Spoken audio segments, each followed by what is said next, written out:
제가 글 하나 먼저 읽어드리겠습니다. 하루에 12시간 공부하는 것과 하루에 1시간씩 12일을 공부하는 것과 어떤 것이 더 효과적일까? 하루에 12시간 동안 사랑을 고백하는 것과 하루에 1시간씩 12일 동안 사랑을 고백하는 것과 어떤 것이 더 애인의 마음을 움직일 수 있을까? 이것은 열정이냐 인내냐의 문제이다. 오늘날 찰나적인 열정은 있지만 참고 기다리는 인내심은 점점 사라져가고 있는 것 같다. 제가 아는 한 언어학자는요, 한평생 80개 이상의 언어를 아주 유창하게 했습니다. 여러분은 몇 개 언어를 하나요? 80개 언어를 그 사람의 전기를 읽으면서 제가 감동받은 게 있습니다. 도대체 어떻게 언어를 공부를 했길래 80개 이상의 언어를 그렇게 유창하게 할 수 있었을까? 비결은 아주 간단했습니다. 하루에 20분씩 계속해서 여러 가지 언어들을 계속 함께 공부해 갔다는 사실이에요. 20분이 중요하다는 거지. 꾸준히 한다는 게 중요하죠. 우리는 영어 하나를 배워도요, 영어가 필요하면 한 달 동안, 2달 동안 죽으라고 팝니다. 그 다음엔 쉽니다. 다 잊어먹는 거지요. 중국어가 필요해서 한 달 동안 중국어 막 열심히 했는데 그 다음에 또 3년째 손 놓고 있습니다. 그러니 다 까먹어버렸습니다. 세상에 열정 없이 되는 일은 아무것도 없습니다.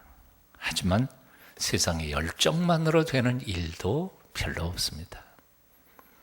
열정이 오래 지속되기 위하여, 그리고 열정이 열매 맺기 위하여 가장 필요한 것은 인내라는 것입니다.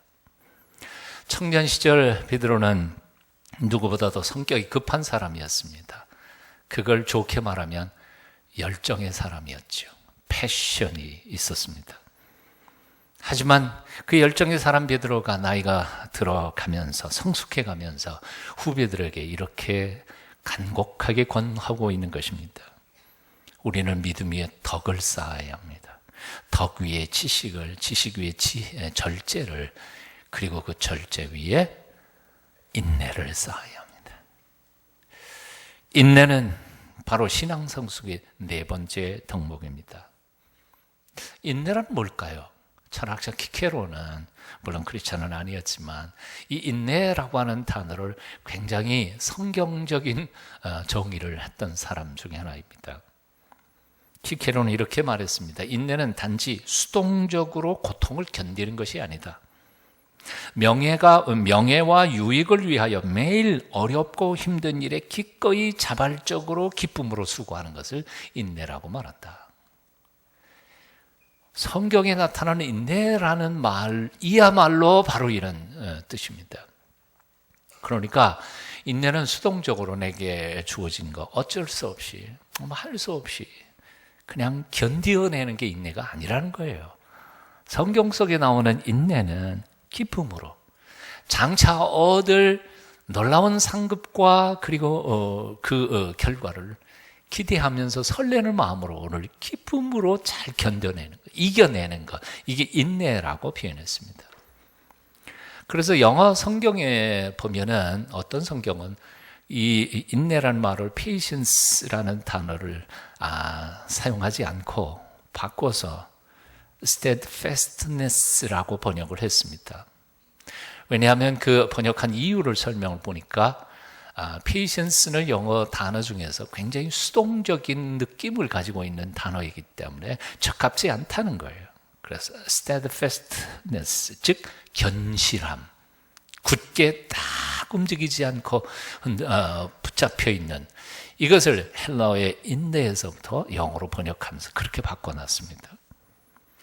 이런 의미에 있어서의 인내라는 단어를 성경에서 제일 잘 표현한 성경 구절이 있습니다. 히브리서 12장 2절입니다. 제가 읽어드릴게요. 믿음의 주여 또 온전케 하신 이인 예수를 바라보자. 그는 그 앞에 있는 기쁨을 위하여 십자가를 참으사 부끄러움을 개의치 아니하시더니 하나님 보좌 우편에 앉으셨느니라. 예수님께서는 어떻게 인내하셨느냐 하면 십자가를 그 앞에 있는 기쁨을 바라보시면서 그 십자가, 그 고통을 참으시고 그 십자가의 부끄러움을 개의치 않으시고 자원하여 기쁘게 그것을 참아내셨다는 거예요. 그래서 하나님 우편에 지금 앉아 계신다는 거지. 그렇습니다. 이런 점에서 그리스도인에게 있어서 인내라고 하는 것은 대책 없이 무작정 그냥 참고 견디는 것을 가리키는 게 아닙니다. 장차 받게 될 놀라운 상급을 기대하면서 설레는 마음으로 기쁨으로 자원해서 참는 것을 바로 성경에서 인내라고 표현했습니다. 사도 바울도 이 비슷한 말씀을 하고 있음을 봅니다. 고린도후서 4장 17절입니다. 우리가 잠시 받는 환난의 경한 것, 가벼운 것이 지극히 크고 영원한 영광의 중한 것, 무거운 것을 우리에게 이루게 함이니. 우리에게 인내는 어쩔 수 없는 것이 어쩔 수 없는 고행이 아니라 사실은 자발적 선택입니다. 소모적인 희생이 아니라 창조적인 투쟁입니다. 고통 속에서 진주조개가 탄생하는 것처럼 억겁의 세월 가운데 나무 토막이 땅 지열 속에 눌려서 찬란한 다이아몬드가 되는 것처럼 오늘 내가 받는 이 고난 때문에 반드시 놀라운 열매가 내 장차 미래 가운데 이루어질 것임을 기대하면서 오늘의 고통을 이겨내는 것, 기쁨으로 자발적으로 이겨내는 것, 이것이 바로 인내라 그 말입니다. 사랑하는 여러분, 그러므로 당신의 십자가로 인하여 구원받아야 할 수많은 사람들을 생각하시면서 고난의 십자가를 기쁨으로 지셨던 예수님을 깊이 생각하실 수 있기를 바랍니다. 오늘도 하나님의 우편에 앉아 계셔서 그 십자가를 이기시고 승리하신 얼굴로 우리를 내려다보고 계시는 그 예수 그리스도 그분을 마음의 눈을 열어 바라보며 용기를 회복하실 수 있기를 축원합니다. 우리도 장차 그 영광스러운 찬란한 영광 가운데 올라갈 것임을 잊지 않으시며 오늘도 담대하시기를 바랍니다. 사도 바울은 이렇게 고백하고 있습니다. 우리는 결코 낙심하지 않습니다. 왜냐하면 우리의 겉사람은 낡아지지만 우리 속은 날로 새로워지기 때문입니다. 장차 우리가 받을 영광에 비하면 지금 우리가 받고 있는 이 고난은 아무것도 아닙니다. 아무것도 아닙니다. 이 믿음의 확신과 믿음의 고백이 여러분의 것이 되시기를 축원합니다. 오늘 본문 야고보서 5장 7절로 11절에 보면 인내에 대한 세 모델이 소개되고 있음을 봅니다. 그 첫 번째는 농부의 모델, 두 번째는 선지자의 모델, 세 번째는 욥이라고 하는 사람의 모델입니다. 첫 번째 농부의 인내는 기다림의 인내입니다. 땀방울로 흘리는 수고한 후에도 또한 하나님의 때를 기다리는 인내예요. 두 번째 선지자의 인내는 사명을 감당하기 위하여 그 고통을 감내하는 사명자의 인내를 가리킵니다. 세 번째는 욥은 이유를 알 수 없는 고통 가운데에서도 하나님의 섭리를 신뢰하는 그런 인내를 소개하고 있습니다. 자, 야고보 선생은 이 세 가지의 모델을 소개해놓고는 결론을 11절에서 이렇게 맺습니다. 자, 앞에 있는 세 가지는 여러분들이 묵상하시고요. 결론만 오늘 우리가 한번 같이 읽어보셨으면 좋겠습니다. 11절 함께 같이 읽습니다. 시작. 보라, 인내하는 자를 우리가 복되다 하나니 너희가 욥의 인내를 들었고 주께서 주신 결과를 보았거니와 주는 가장 자비하시고 긍휼히 여기시는 자시니라. 인내에 대한 야고보 선생의 결론은 무엇입니까? 첫째, 인내하는 자가 복되다는 거죠. 이때까지 야고보가 들어왔던 모든 격언을 결론을 맺으면서 다시 한번 강조합니다. 인내하는 자가 복이 있습니다. 두 번째 결론, 왜 인내하는 자가 복됩니까? 하나님은 자비하시고 긍휼이 풍성하신 분이시니까 인내하는 자의 끝을 보장하시기 때문이라는 거지. 욥의 예를 들었습니다. 자, 욥의 인내를 듣지 않았느냐? 그리고 그 결과를 우리가 보지 않았느냐? 하나님은 긍휼이 풍성하시고 자비하신 분이시기에 사랑하는 자에게 이유 없는 고통을 주실 리가 없지 않느냐? 그러니 인내하는 자는 복이 있다. 마지막 세 번째 결론은 뭡니까? 그러므로 참으라는 거예요. 그러므로 참으라. 사랑하는 여러분, 현재의 여러분의 삶이 아무리 힘들고 어렵다 할지라도 그러므로 길이 참으십시오. 끝까지 참으십시오. 아멘 하는 사람 별로 없네요. 역시 참는다는 건 어려운 일이에요. 이게 참으라 그러니까 그냥 아멘을 못 하셔요. 그래도 참으십시오. 옆에 있는 사람 얼굴 쳐다보시면서 이렇게 말하겠습니다. 그래도 참으십시오.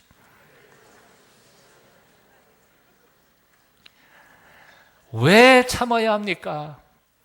하나님은 결코 아무 이유도 없이 우리에게, 사랑하는 사람들에게 고통을 주시는 분이 아니심을 우리가 믿기 때문에 그렇습니다. 자비하시고 긍휼이 풍성하신 하나님께서 우리에게 적어도 고통과 시련을 주실 때에는 분명히 그럴 만한 이유가 있겠기 때문입니다. 반드시 그 모든 역경을 통과하고 난 후에 하나님께서는 우리에게 그 이유와 축복을 더해 주실 줄로 믿습니다. 농부의 인내 하나만 생각해 보십시다. 농부는 내일의 귀한 열매를 거두기 위하여 오늘의 고생을 마다하지 않습니다. 왜냐하면 열매는 정한 만큼의 땀방울을 흘리지 않고는 거둘 수 없다는 사실을 알기 때문입니다. 열매는 정한 시간이 다 흘러서 때가 되어야 맺힌다는 사실을 잘 알기 때문입니다. 그래서 농사만큼 정직한 직업이 없다고 그러지 않아요. 농부의 기다림, 농부의 인내, 그것은 노력하고 땀 흘리고 기다리는 인내입니다. 세상에 씨앗을 심지도 않고 거두려는 농부는 단 한 사람도 없습니다. 어제 심어놓고 오늘 아침에 거두려고 하는 농부도 단 한 사람도 없습니다. 땀 흘려 씨 뿌리고 그것을 가꾸면서 때를 기다리는 것, 이것이 농부의 인내입니다. 그러므로 사랑하는 여러분, 하루 이틀 운동해놓고 당장 건강해지기를 바라지 마십시오. 한두 번 기도해놓고 하나님이 기적이 나의 인생에 일어나기를 기대하지 마십시오. 하나님 그럴 하나님 아니에요. 땀방울 정한 만큼은 흘려야 돼요. 하나님의 정한 시간만큼은 기다려야 돼요. 그렇게 자주 못 올라가지만 가끔 우리 집사람하고 등산을 해본 적이 있어요. 등산이라 할 것도 없어요. 저 뒷산 올라가는 거니까. 숙정문 한번 가보자. 우리 아파트에서 내려와가지고 이렇게 와룡공원인가요? 그 꼭대기로 해갖고 이렇게 걸어 올라갔습니다. 처음 안 하다가 올라가 보니까 되게 힘들더라고요. 그래서 두 번째는 좀 꾀가 났습니다. 야, 이 길이 사람들이 막 가는 그 길이 아무래도 힘든 길인가 보다. 좀 편한 길 가자. 그래갖고 와룡공원 뒤편으로 해서 참 이렇게 별로 경사가 높지 않은 편한 데로 갔습니다. 가가지고 본래 목적지 올라가려고 그러니까 어떻게 갑니까? 와, 이건 가파른 거예요. 이건 얼마나 가파른지. 차라리 천천히 이렇게 가는 게 훨씬 낫어요. 편하게 가다가 그냥 갈파르게 올라가는 거 숨도 쉬기도 힘들고. 그래서 그때 참 유식한 사람이 됐습니다. 물리학적인 용어로 위치의 에너지. 그러니까 어느 정도의 위치로 올라가려면 그만큼 에너지를 투자해야만 올라간다는 거예요. 요렇게 가든 간에 다 힘들어요. 귀한 열매를 바라는 사람은 반드시 참아야 합니다. 기다려야 합니다. 요즘의 젊은 사람들, 청년들은 참 참을성이 좀 없지 않나. 어느 회사에서 신입사원을 뽑았습니다. 모이는 시간이 새벽 4시였습니다. 요즘 청년들 새벽 4시에 회사로 간다는 게 뭐 쉽지는 않았을 것 같아요. 아마 일부러 그랬던 것 같아요. 새벽 4시. 이른 시간임에도 불구하고 직장 구하기가 힘드니까 새까맣게 몰려왔습니다. 그런데 회사의 문은 굳게 잠겨 있고 열리지를 않았습니다. 1시간, 2시간, 3시간 아무도 나타나질 않는 거예요. 그러니까 잘못 알았나, 뭐 이런 회사가 다 있나. 그리고 중간에 다 가버립니다. 그저 몇 사람 남았습니다. 5시간이 지난 후 오전 9시에 대문이 조금 열리더니 한 사람씩 하나씩 면담을 합니다. 뭐 들어오라 그런 것도 아니고 대문 문틈으로 한 사람씩 묻습니다. 당신 이름 무엇입니까? 1 더하기 1은 얼마입니까? 사람의 팔은 몇 개입니까? 3마디 묻고는 감사합니다. 이제 모든 시험이 끝났습니다. 돌아가셔도 좋습니다. 이런 황당한 일을 겪은 겁니다. 이 회사의 입사 시험은 이것이 끝이었습니다. 며칠 후에 몇 명에게 합격 통지서가 보내졌습니다. 거기에는 이렇게 적혀 있었습니다. 저희 회사의 입사 시험에 합격하신 것을 축하합니다. 먼저 당신은 시간을 지키는 시험에 합격하셨습니다. 당신이 4시 정각에 온 것을 보고 있었습니다. 또한 당신은 인내 시험에도 합격하셨습니다. 4시부터 9시까지 5시간 동안 잘 인내하며 기다리는 모습을 우리는 지켜보고 있었습니다. 마지막으로 당신은 성격 시험에도 합격하셨습니다. 평범하고 어쩌면 짜증날지도 모르는 그 질문 앞에 화내지도 않고 온화하게 대답을 잘 하셨습니다. 저희 회사에 필요한 시간 지키기, 인내, 원만한 성품, 그 3가지 모두 다 충족되었기에 당신은 합격입니다. 이제는 이해가 되시죠?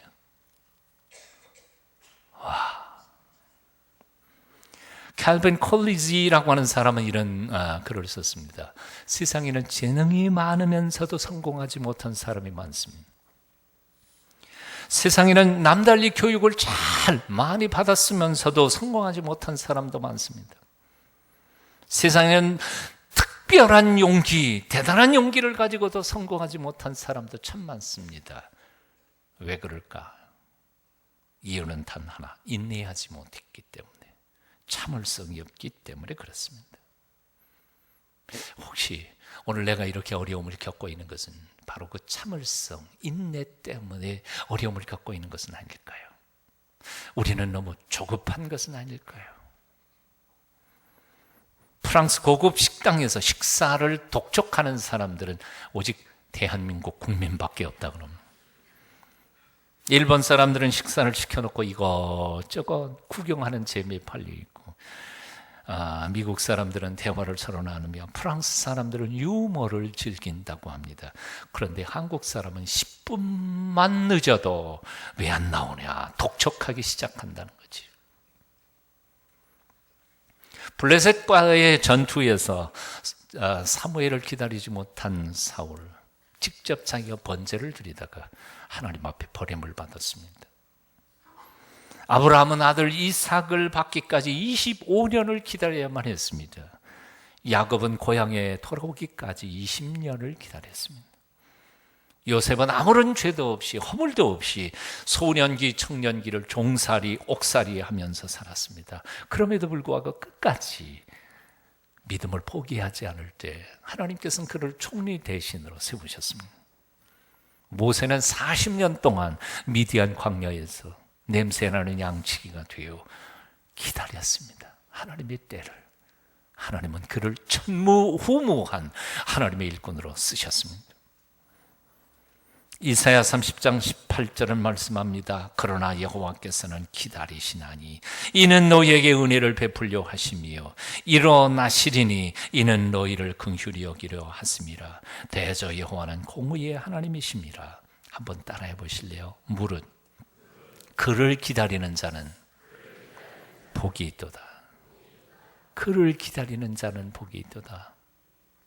하나님이 기다리시는 분이십니다. 왜? 우리에게 은혜를 베풀기를 원하여. 그래서 기다릴 줄 아는 사람에게 하나님께서는 은혜를 베풀어 주신다는 거지.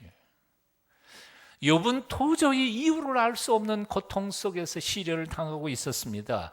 그의 고통은 하나님의 영광을 위한 고통이라고 해석할 수 없었습니다. 그의 고통은 장차 받을 어떤 상급을 위해서 축복이 보장된 고통도 아니었습니다. 언제 끝날지도 모르는 고통이었습니다. 정말 이유 없는 고통, 의미 없는 고통을 그런 겪으면서 낙심할 수밖에 없었을 것입니다. 그럼에도 불구하고 그는 마지막 순간까지 하나님을 향한 신뢰와 믿음은 놓지 않고 있었습니다. 나의 가는 길을 오직 그가 하시나니 그가 나를 단련하신 후에는 내가 정금같이 나오리라. 도대체 내 인생이 왜 이렇게 꼬이는지 나는 모르겠습니다. 나는 어디로 가는지도 모르겠습니다. 왜 내가 이런 시련을 겪게 되는지도 모르겠습니다. 그렇지만 나를 사랑하는 하나님, 이제까지 나를 지키시고 인도하신 그 하나님만은 아실 것입니다. 분명히 그가 나를 훈련하신 후에는 반드시 나는 정금처럼 하나님 앞에 쓰일 줄 믿습니다. 믿음의 고백을 했던 것이지. 이유 없는 고통, 이유를 알 수 없는 그런 고난 속에서도 그는 믿음을 포기하지 않았습니다. 이 믿음이 여러분의 것이 되시기를 축원합니다. 베드로도 비슷한 글을 쓰고 있음을 봅니다. 베드로전서 2장 19절 20절입니다. 부당하게 고난을 받아도 뭐라고요? 부당하게 고난을 받아. 이유를 알 수 없는 고통, 고난 속에 있어도 하나님을 생각함으로 슬픔을 참으면 아름다우니 하나님의 뜻이 있겠지. 그건 지금은 모르겠지만 하나님이 나의 인생을 인도하시는 그 뜻이 있겠지. 하나님을 생각함으로 참으면 이는 아름다우나 죄가 있어 매를 맞고 참으면 무슨 칭찬이 있으리요. 그러나 선을 행함으로 고난을 받고 참으면 이는 하나님 앞에 아름다우니라. 여러분 장차 받을 축복과 은혜를 인하여 오늘을 참고 계십니까? 장하십니다. 하나님의 사명을 감당하느라고 고통을 겪고 계십니까? 그것도 장한 일입니다. 하지만 이유를 알 수 없는 고난 속에서 고통을 당하고 계십니까? 참으십시오. 위대한 일입니다. 반드시 이후에 그 고난의 의미를 알게 하시고 욥의 끝을 허락하여 주신 하나님께서 또한 축복과 은혜를 경험하게 우리에게 은총을 베풀어 주실 줄로 믿습니다. 산악인 고상돈 씨가 에베레스트를 점령하고 난 다음에 기자가 이렇게 물었다 그러죠. 저는요 남산 올라가는 것도 힘든데 어떻게 에베레스트 산을 꼭대기로 올라가셨습니까? 그랬더니 고상돈 씨가 이렇게 말했다고 그러더라고요. 예, 한 발짝씩 올라갔습니다. 기자가 웃으면서 아니 누구는 뭐 두 발짝씩 올라갑니까? 다 한 발짝씩 걷지요. 그랬더니 그가 이렇게 대답했습니다. 아닙니다. 나는 그때 한 발짝 올라가는데 서너 시간씩 지체할 때도 있었습니다. 한 발짝 떼놓는 게 너무너무 힘들어서 몇 시간씩 지체할 때도 있었습니다. 하지만 그 한 발짝 한 발짝 걸어 올라갈 때 결국 내 앞에는 더 이상 올라갈 곳이 없었습니다. 거기가 정상이었지. 인생 한 발짝 한 발짝 걸어가는 게 쉬운 사람이 있을까요? 쉬운 사람 아무도 없어요. 다 힘들어요. 다 힘들어요. 그러나 하나님을 바라보며 하나님께서 은총으로 베풀어 주실 줄로 믿고 한 발짝 걸어가게 될 때 하나님께서 우리의 앞길을 열어주시고 은총을 베풀어 주실 줄로 믿습니다.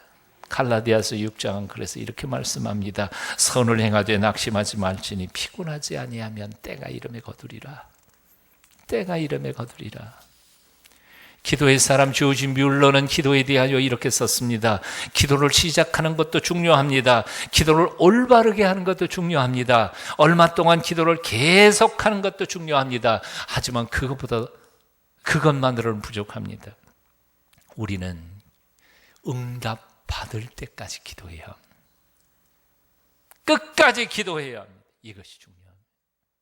여러분 기도하다가 낙심하지 않기를 바랍니다. 응답 받을 때까지 끝까지 기도하십시오.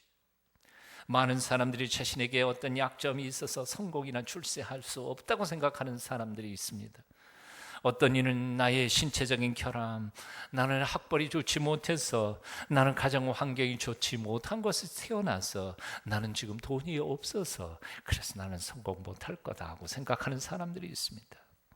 하지만 위대한 사람들, 역사 속에서나 아니면 성경 속에서나 약점 하나 안 가지고 살았던 사람은 아무도 없습니다. 다시 말합니다. 아무도 없습니다. 아무도 없습니다. 줄리어스 시저는 간질병 환자였습니다. 넬슨 제동은의 꾸눈이었고 베토벤은 귀머거리였습니다. 시인 바이런은 굽은 다리 안짱다리였습니다. 존 밀턴은 눈이 안 보였고 프랭클린 루즈벨트는 소아마비 환자였습니다. 휠체어 타고 다녔던 거 여러분 아마 영화에서도 많이 보셨으리라고 생각합니다. 성경에 나오는 위대한 인물들 중에도 약점 없는 사람은 하나도 없었습니다. 아브라함은 소심해서 아비멜렉 왕 앞에 자기 아내를 누이라고 속였습니다. 모세는 성미가 너무 급해서 살인을 했고 삼손과 다윗과 솔로몬은 모두 다 성적 유혹 앞에 약했던 사람들이었습니다. 그럼에도 불구하고 이들은 모두 자신의 약점에 굴하지 않고 그 약점을 밑거름 삼아서, 아니 표현을 이렇게 말할 수 있습니다. 그것을 불쏘시개 삼아서 자신의 인생을 불태울 때 하나님께서 마음껏 들어 쓰시는 위대한 인물이 될 수 있었던 것입니다. 세상을 잘 살펴보십시오. 어떤 이는 조건이 너무 좋아서 망해버립니다. 아세요? 어떤 이는 너무 조건이 악조건이어서 그래서 성공한 사람들도 있습니다. 잠언 24장 16절은 말씀합니다. 대저의인은 7번 넘어질지라도 다시 일어나려니와 악인은 재앙으로 인하여 엎드러지느니라. 그렇습니다. 우리에게는 7번 넘어져도 8번 일으켜주시는 전능하신 하나님이 계시지 않습니까? 그러므로 다시 일어나십시오. 한 번 엎어졌다고 거기서 징징 울면서 약해지지 마십시오. 히브리서 12장 12절 13절은 이렇게 말씀합니다. 그러므로 피곤한 손과 연약한 무릎을 이렇게 세우고 너의 발을 위하여 곧은 길을 만들어 저는 다리로 하여금 어그러지지 않고 고침을 받게 하라. 쉬운 번역에 보니까 이렇게 됐어요. 그러므로 피곤한 손. 여러분 실패하면 제일 먼저 맥이 어디서 빠져요? 손에 맥이 풀려요. 히브리서 12장 12절은 이렇게 시작합니다. 두 주먹을 불끈 쥐고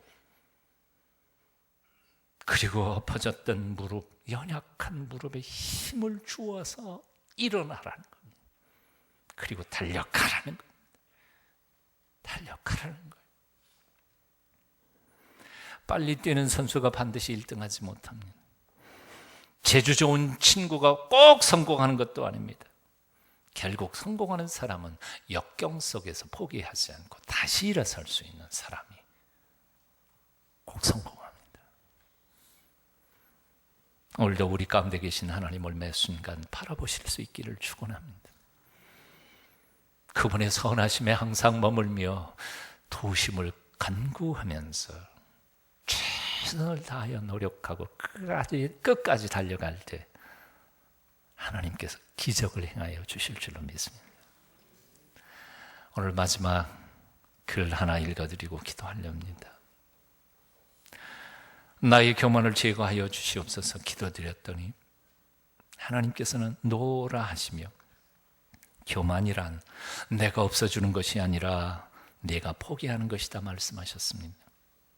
내게 인내를 주시옵소서 간구했더니 하나님은 노라 하시며 인내는 아픔의 열매이기에 누구에게 받는 게 아니라 내가 찾는 것이다 말씀하셨습니다. 나를 행복하게 해주소서 기도했더니 하나님은 노라 하시며 이미 너를 넉넉하게 축복했으니 행복과 불행이 다 너에게 달렸다 말씀하셨습니다. 나에게 고통을 없게 하소서 부르짖었더니 하나님은 노라 하시며 고통은 너를 세상에서 멀리하고 내게 가까이 하게 하는 은혜다 가르쳐 주셨습니다.